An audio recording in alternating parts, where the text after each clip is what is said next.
दोस्तों नमस्कार। पटना की राजगद्दी न तो नागपुर तय करेगा, न ही छोटा नागपुर तय करेगा, न तो लोक कल्याण मार्ग तय करेगा और न ही गांधीनगर तय करेगा। पटना की सियासत तय होगी तो पटना की सियासत कहीं ना कहीं बिहार की 243 विधानसभा सीटों के नतीजे से तय होगी।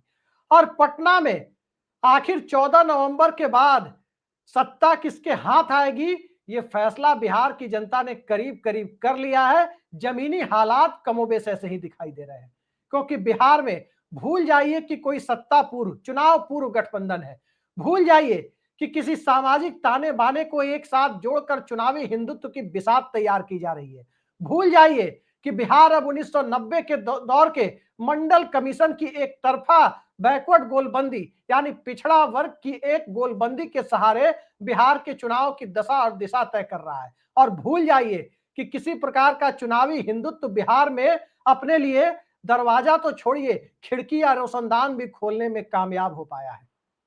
बिहार ने खिड़की और रोशनदान खोला है तो कहीं ना कहीं एक अलग तरह की सियासत को न्योता दिया है। एक ऐसी सियासत जिसमें लाभार्थी चेतना भी है, जिसमें मंडलवादी चेतना का भी थोड़ा स्वरूप है, जिसने कमंडल को भी विचार करने योग्य समझकर रिजेक्ट कर दिया और जिसने कहीं ना कहीं उस हालात में ले जाकर के राजनीति को पहुंचा दिया है जिसमें अब प्रशांत किशोर के उम्मीदवार भारतीय जनता पार्टी की सीटों पर डैमेज कर रहे हैं। इसकी सार्वजनिक स्वीकारोक्ति होती हुई नजर आ रही है, क्योंकि बीजेपी की सीटों पर प्रशांत किशोर के उम्मीदवारों को दबाने की कोशिशें हो रही है। और ये बात हम नहीं कह रहे, ये बात प्रशांत किशोर प्रेस कॉन्फ्रेंस कर खुद कह रहे हैं, चुनाव आयोग पर आरोप लगा रहे हैं, गृह मंत्री अमित शाह और शिक्षा मंत्री धर्मेंद्र प्रधान पर आरोप लगा रहे हैं। आखिर ये नौबत क्यों आई? क्या चुनाव आयोग अपनी भूमिका का निर्वाह नहीं कर रहा, या जो बात हम पिछले 6 महीने से कह रहे हैं कि प्रशांत किशोर एक रिवर्स चिराग मॉडल है, यानी जो खेल चिराग मॉडल के साथ 2020 में जेडीयू की सीटों पर खेला गया था, वही खेल भारतीय जनता पार्टी की सीटों पर वाया प्रशांत किशोर मॉडल खेला जा रहा है। आज उस बात की सार्वजनिक पुष्टि होती हुई नजर आई है कि बिहार में प्रशांत किशोर ने भारतीय जनता पार्टी के 101 उम्मीदवारों की नींद उड़ा रखी है। 101 सीटें बिहार में भारतीय जनता पार्टी लड़ रही है, 101 सीटें बिहार में जनता दल यूनाइटेड लड़ रही है। उसके अलावा 29 सीटें, अब 28 ही मानकर चले, 28 सीटें लोक जनशक्ति पार्टी लड़ रही है, क्योंकि एक कैंडिडेट का नामांकन उनके रद्द हो चुका है। 6 सीटें उपेंद्र कुशवाहा लड़ रहे हैं तो 6 सीटें जीतन राम मांझी की पार्टी लड़ रही है।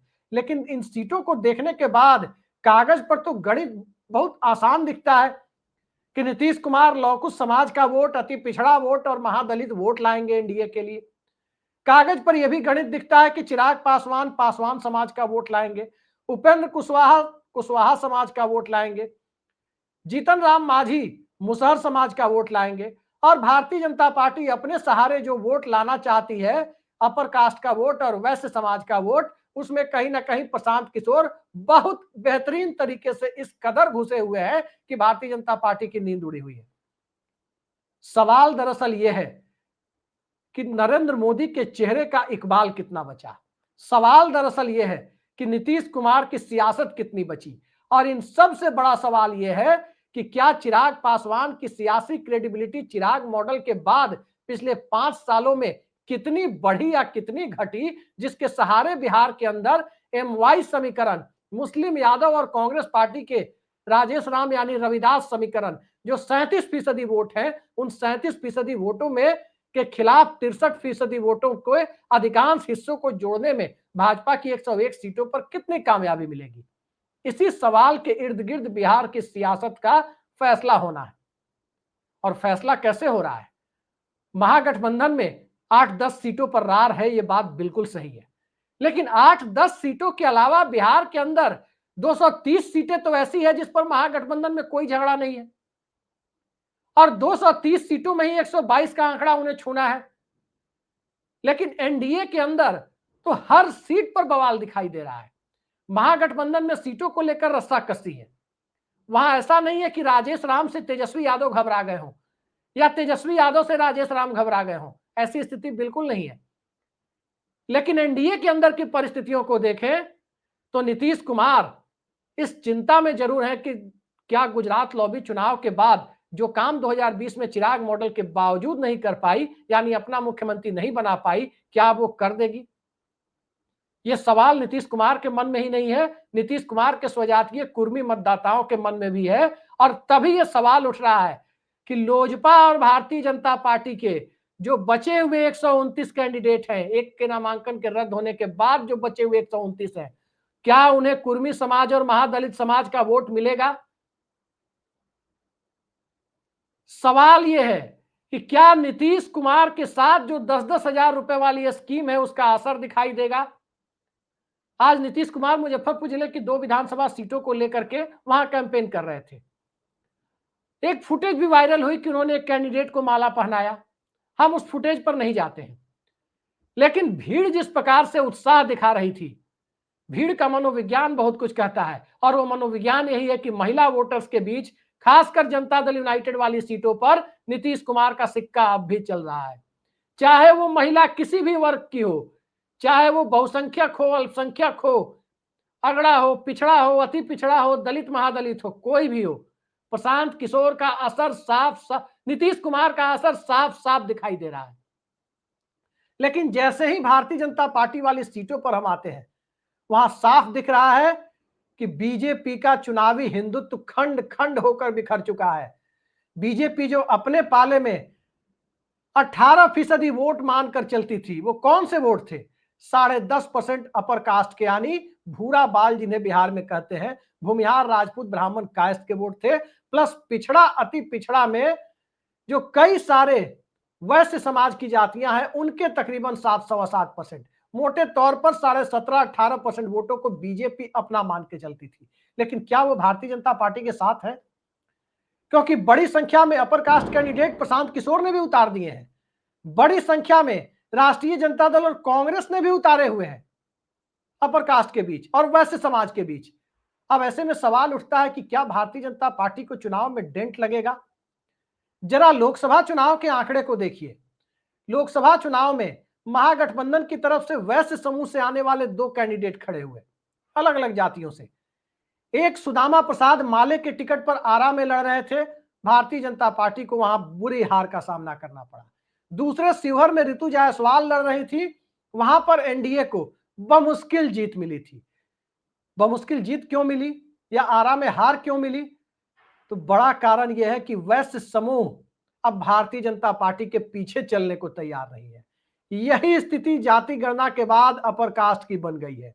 नागपुर से संघ अब इस स्थिति में खुद को नहीं पा रहा है कि वो जाकर बिहार में अपर कास्ट को मोबिलाइज कर सके, वैश्य समूह को मोबिलाइज कर सके, क्योंकि पिछले 11 सालों में संघ को तो इस लायक छोड़ा भी नहीं गया, इस लायक भी नहीं आरएसएस को छोड़ा गया कि वो जाकर के वोटर्स को मोबिलाइज कर सके। यह स्थिति दूर दूर तक दिखाई नहीं दी। तो इस परिस्थिति में संघ का इकबाल कहां बचा?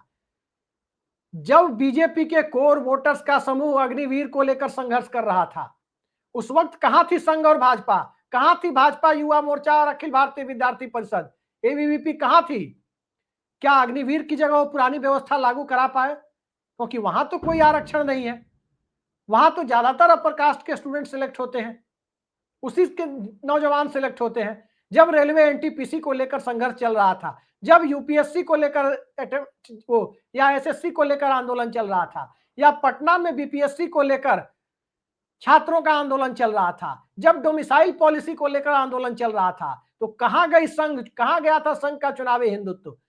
कहां गया था नौजवानों के साथ और सबका साथ सबका विकास करने वाली भारतीय जनता पार्टी का नैरेटिव? उस वक्त तो किसी ने नहीं देखा था।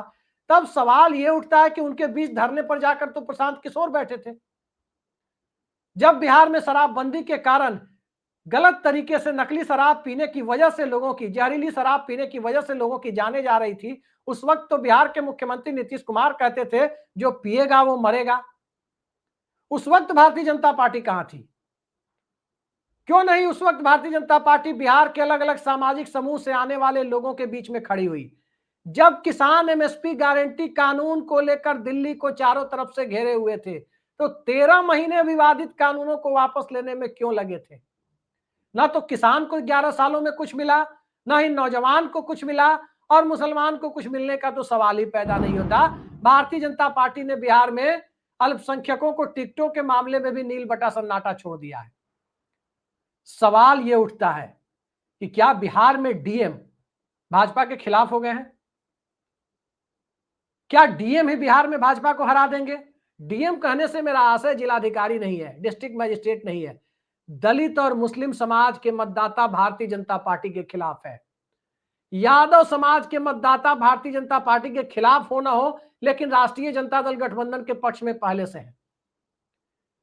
लेकिन अब जिस प्रकार की स्थिति बन रही है, उत्तर प्रदेश से या देश के दूसरे हिस्सों से संविधान बचाने का जो नैरेटिव लोकसभा चुनाव के समय बनता हुआ दिखाई दिया, वो अब बिहार पहुंच चुका है। गांव गांव में यह दिखाई दे रहा है कि एनडीए में किसी दूसरे दल वाली सीटों पर भले ही उसे दलित और महादलित वोट दे दे, भारतीय जनता पार्टी के कमल निशान पर वो मुहर लगा देंगे, या कोई लाभार्थी चेतना या नीतीश कुमार का 10,000 रुपया उनसे बटन दबा देगा, दबाने पर मजबूर कर देगा, जिसके लक्षण अब दिखाई नहीं दे रहे। हालात बदल चुके हैं। चुनावी हिंदुत्व बिहार में दम तोड़ रहा है। चुनावी हिंदुत्व की इतिश्री हो चुकी है। नरेंद्र मोदी का चेहरा एक जाति विशेष के चेहरे में तब्दील हो चुका है। तो आने वाले वक्त में बिहार के चुनाव को यदि मौजूदा दौर में भारतीय जनता पार्टी अपना मुख्यमंत्री बनने का सपना पालने वाला चुनाव यदि मान रही है, तो यह सपना तभी पूरा होता हुआ दिखाई देगा जो राहुल गांधी के आरोप जब सही होने की स्थिति में होंगे। आखिर वोटर आसमान से नहीं आएंगे, वोट आसमान से नहीं आएगा, वोट हमारे आपके जैसे सामाजिक समूह के लोगों का ही होगा। फिर भारतीय जनता पार्टी यदि सपना पाल के बैठी हुई है, तो उस सपने की पूर्ति अलग अलग सामाजिक समूहों के लोगों के द्वारा जिस तरह के संकेत दिए जा रहे हैं, उन संकेतों में क्या भारतीय जनता पार्टी के पक्ष में कुछ सकारात्मक दिख रहा है? स्वाभाविक है कि सकारात्मक दिखने की गुंजाइश तभी बन सकती है मौजूदा माहौल में, जब चंडीगढ़ के अनिल मसीह टाइप कोई खेल हो जाए बिहार में। क्या बिहार की जनता उस खेल को होने देगी, या इस पूरे सिस्टम के ऊपर सवाल उठाने का मौका एक बार फिर मिलेगा? हकीकत यह है कि जमीन पर भारतीय जनता पार्टी बुरी तरह से बिखर रही है। नीतीश कुमार जिस तरह की सामाजिक व्यूह रचना के लिए जाने जाते हैं, उस व्यूह रचना में उनका अपना काम निकलता हुआ तो दिख रहा है, लेकिन क्या उसके आगे कोई और परिस्थिति बनेगी? बिहार में आखिर किस तरह के सामाजिक परिस्थितियों की बात होती है? बिहार में सोशल स्ट्रेटिफिकेशन की बात होती है, सामाजिक स्तरीकरण की।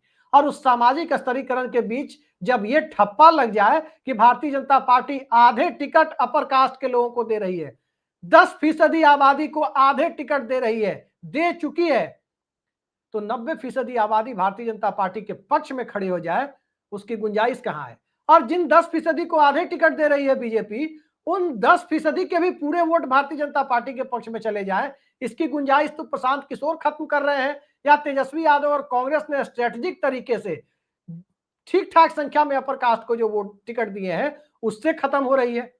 मुद्दों के आधार पर, रोजी रोजगार के आधार पर खत्म हो रही है।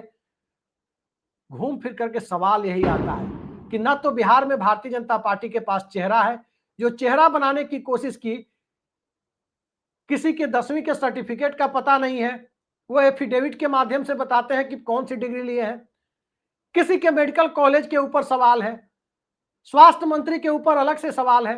पूरी भारतीय जनता पार्टी की स्टेट लीडरशिप को प्रशांत किशोर के आरोपों ने सवालों के घेरे में खड़ा कर दिया। और जब प्रशांत किशोर ने स्टेट लीडरशिप को ही बिहार में सवालों के घेरे में खड़ा कर दिया, तो बिहार जैसे राज्य में बिना नेता के चुनाव जीतने की कोशिश क्या संभव हो सकती है? याद रखिए, बिहार में नीतीश कुमार की पार्टी का सांगठनिक ढांचा चाहे जैसा हो, लालू यादव की पार्टी का सांगठनिक ढांचा चाहे जैसा हो, बिहार की सियासत में नेता दो ही हैं। पार्टियां चाहे जितनी हो, नेता दो ही हैं, नीतीश कुमार और लालू यादव। इनके सिवा बिहार की राजनीति में पैन बिहार, पूरे बिहार पर पकड़ रखने वाला, पूरे बिहार की नब्ज को पहचानने वाला, या पूरे बिहार में अपनी सार्वजनिक स्वीकारोक्ति को जनता के बीच सार्वजनिक तौर पर परिलक्षित कराने वाला कोई तीसरा चेहरा बिहार के अंदर नहीं है। भारतीय जनता पार्टी चेहरे के बिना बिहार जीतना चाहती है, उसे उधार का चेहरा नीतीश कुमार का लगाना पड़ता है, और फिर मंशा भी ये पालनी पड़ती है कि चुनाव के बाद नीतीश कुमार को किनारे कर दिया जाए। लेकिन सियासत में इतने कच्चे खिलाड़ी यदि नीतीश कुमार होते, तो कब के किनारे लगा दिए गए होते। सियासत में यदि नीतीश कुमार का वजूद इतना कमजोर होता तो निश्चित तौर पर भारतीय जनता पार्टी उन्हें अपने सीएम चेहरे के तौर पर प्रोजेक्ट करने नहीं जाती, 2005 में ही नहीं करती। 2005 से 2025 तक काफी पानी बह चुका है, गंगा से लेकर कोसी और गंडक तक, सोन नदी तक काफी पानी बह चुका है। लेकिन बहते हुए पानी के बावजूद एक बात तो साफ साफ दिखाई देती है कि बिहार में जनता बदलाव चाहती है। दूसरी बात भी साफ साफ दिखाई देती है कि बिहार की जनता नीतीश कुमार के समकक्ष, बेहतर नहीं तो कम से कम समकक्ष विकल्प चाहती है, ताकि बदलाव की मंशा को वो पूरी कर सके। क्या वो विकल्प प्रशांत किशोर दे पाए हैं? स्वाभाविक है कि नहीं दे पाए हैं। क्या वो विकल्प तेजस्वी यादव दे पाए हैं? स्वाभाविक है कि नहीं दे पाए हैं। क्या वो विकल्प नरेंद्र मोदी और अमित शाह दे पाए हैं? स्वाभाविक है कि नहीं दे पाए हैं।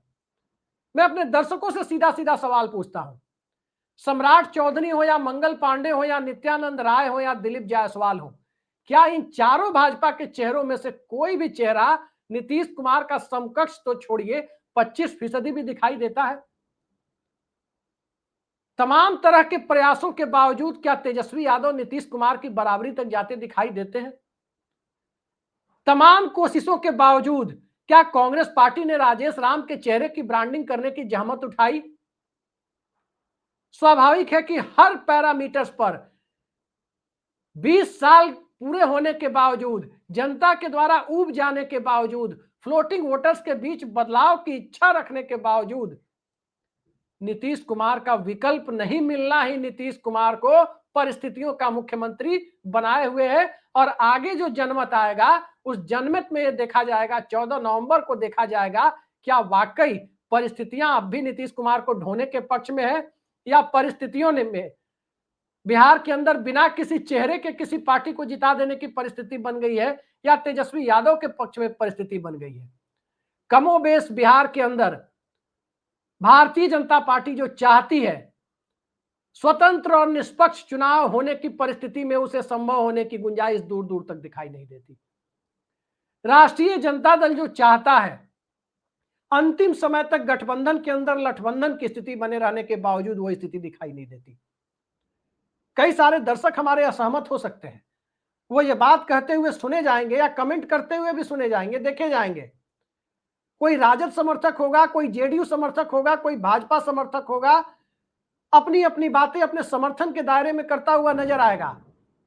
लेकिन बिहार के अंदर जो इलेक्शन के बीच जो सबसे बड़ा मुद्दा है वो यही है कि ऐसे वोटर्स जो भारतीय जनता पार्टी को भी नापसंद करते हैं और ऐसे वोटर्स जो राष्ट्रीय जनता दल को भी नापसंद करते हैं, इन दोनों के बीच जरूरी नहीं कि ये सारे वोटर नीतीश कुमार को पसंद करते हो, लेकिन नीतीश कुमार से नफरत नहीं करते हैं, ये बड़ा फैक्टर हो जाता है। और इसी फैक्टर के सहारे बिहार की सियासत में जनता दल यूनाइटेड का पॉलिटिकल सर्वाइवल अब तक होता रहा है, इस चुनाव में भी शायद होता हुआ दिखे। आगे आगे देखते जाइए, जाति गणना के बाद का बिहार, चुनावी हिंदुत्व को विसर्जित कर चुका बिहार, और इन सब से आगे नरेंद्र मोदी का चेहरा अब बहुत चमकदार तौर पर चुनाव में नहीं देखने की परिस्थितियों में खड़ा बिहार। नीतीश कुमार का चेहरा अब पहले की तरह मास अपील नहीं रखने वाला है, वो चेहरे उस चेहरे के बीच चुनाव में जाता हुआ बिहार, और अंतिम समय तक अपने गठबंधन के अंदर की गांठ को सुलझा पाने में विफल रहे तेजस्वी यादव के साथ खड़ा हुआ वोटर कितना कॉन्फिडेंट है, ये कॉन्फिडेंस ही, ये विश्वास ही, और दोनों गठबंधनों के बीच के आपसी कॉन्ट्राडिक्शंस जो एनडीए के अंदर सामाजिक रूप से जमीन पर ज्यादा दिख रहा है, तो महागठबंधन के अंदर नेताओं के बीच पटना में ज्यादा दिख रहा है। तो जमीन का कॉन्ट्राडिक्शंस पटना के कॉन्ट्राडिक्शन पर भारी पड़ा तो तेजस्वी यादव के लिए राहत की बात है, लेकिन यदि पटना का कॉन्ट्राडिक्शन जमीन के कॉन्ट्राडिक्शन पर भारी पड़ा तो नीतीश कुमार के लिए राहत की बात है। भारतीय जनता पार्टी अपने लिए राहत की बात बनाने के लिए राहत रूह तेल लगाने की स्थिति में तो नहीं जा रही है। प्रशांत किशोर कहीं ना कहीं बीजेपी के कोर वोटर को जो डेंट लगा रहे थे, अपर कास्ट के वोटर उनसे आकर्षित हो रहे थे, पलायन को वो मुद्दा बना रहे थे, उससे घबराकर जन सुराज के कैंडिडेट को घर बिठाने की जो कवायद चल रही है, प्रशांत किशोर को प्रेस कॉन्फ्रेंस करनी पड़ रही है, सवाल बिहार के वोटर प्रशांत किशोर से भी अब पूछेंगे कि वो अमित शाह पर तो कुछ बोल रहे हैं, नरेंद्र मोदी पर क्यों नहीं बोल रहे हैं? क्या पुराने याराना का मान रखा जा रहा है? नीतीश कुमार और लालू यादव का जो याराना है, उससे ज्यादा याराना तो प्रशांत किशोर और नरेंद्र मोदी का नहीं रहा होगा। नीतीश कुमार और लालू यादव की याराना के बावजूद नीतीश कुमार लालू यादव के खिलाफ अंदर से भले ही रोज टेलीफोन से बात करते हो, लेकिन चुनावी मैदान में खुलकर उनके खिलाफ बोल रहे हैं। आज भी बोले हैं कि 7 साल के बाद जब केस में फंसने की बारी आई तो अपनी पत्नी को कुर्सी पर बिठा दिया। आज भी नीतीश कुमार ने बात कही है, लेकिन वो लालू यादव के खिलाफ बोल तो रहे हैं। प्रशांत किशोर नरेंद्र मोदी के खिलाफ क्यों नहीं बोल रहे? प्रशांत किशोर चिराग पासवान के खिलाफ क्यों नहीं बोल रहे? प्रशांत किशोर भारतीय जनता पार्टी और सबसे बड़ी बात की संघ के खिलाफ क्यों नहीं बोल रहे? आखिर बिहार का अल्पसंख्यक कैसे प्रशांत किशोर पर भरोसा करेगा जब तक वो भारतीय जनता पार्टी को खड़ा करने वाली फैक्ट्री जो नागपुर से चलती है उसके खिलाफ नहीं बोलेंगे? इन सवालों के इर्द गिर्द बिहार के अंदर विकल्पहीनता की स्थिति में कौन विकल्प है, 14 नवंबर को उसका पता भले ही चले, लेकिन 14 नवंबर से पहले 11 नवंबर और 6 नवंबर भी आता है और इन्हीं 2 दिनों में फैसला होना है कि बिहार किस दिशा में जा रहा है। आज के लिए इतना ही। नमस्कार।